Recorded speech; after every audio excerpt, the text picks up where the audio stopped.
सर्वत्र गोविन्दनामसङ्कीर्तनं गोविन्द गोविन्द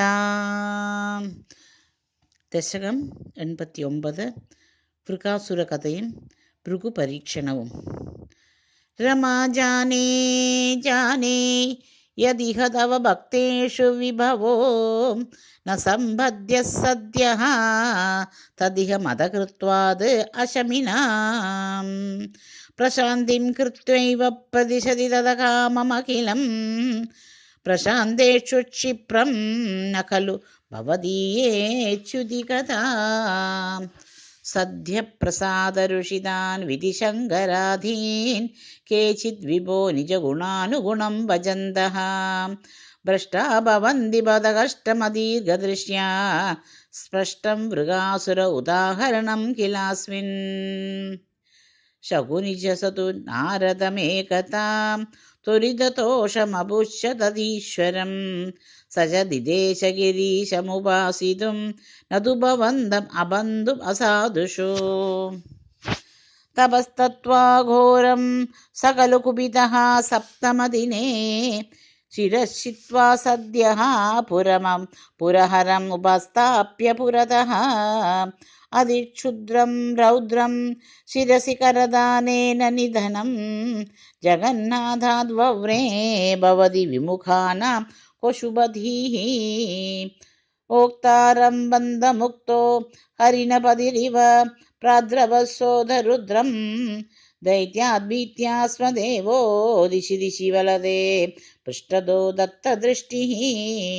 തൂഷ്ണീः സർവലോകേ തവ പദം അതിരോക്ഷ്യന്തം ഉദ്വീക്ഷ്യ സർവം ദൂരാദേവാഗ്രതസ്ത്വം പടുവടുവപുഷാ സത്തിരേ ദാനവായ.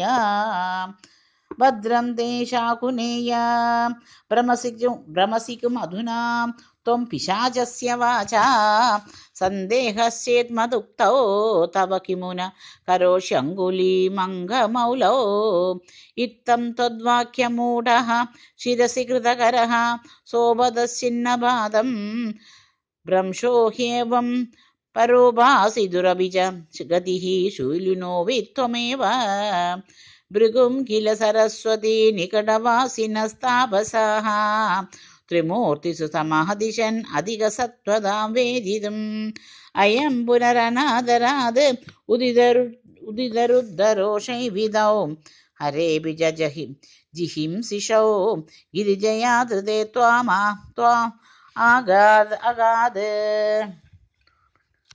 ത്വാമഗാത് സുപ്തം രമാംഗഭുവിഭംഗജലോചനം ത്വാം വിപ്രേ വിനഗ്നതിപദേന മുമോദിതസ്ത്വം സർവം ക്ഷമസ്വ മുനിവർയ ഭവേത് സദാ മേ ത്വൽപാദചിഹ്നമിഹ ഭൂഷണമിത്യവാദീ. നിശ്ചിത്യതേ ച സുദൃഢം ത്വയി ബദ്ധഭാവാഃ സാരസ്വതാ മുനിവരാ തദിനേ വിമോക്ഷാ. ത്വം ഏവ അച്യുതഃ പുനശ്ചുതിദോഷഹീനം സത്വോച്ചൈകതനുമേവ വയം ഭജാമഃ. ജഗദ്ദൃഷ്ട്വാദൗ ത്വാം നിഗമനിവഹൈ വന്ദിഭിരിവ സുധും വിഷ്ണു സച്ചിൽ പരമരസനിർദ്വൈതവപുഷം പരാത്മാനം ഭൂമൻ പശുഭവനിതാ ഭാഗ്യനിവഹം പരീതാപശ്രാന്ത്യൈ പവനപുരവാസിൻ പരിഭജേ.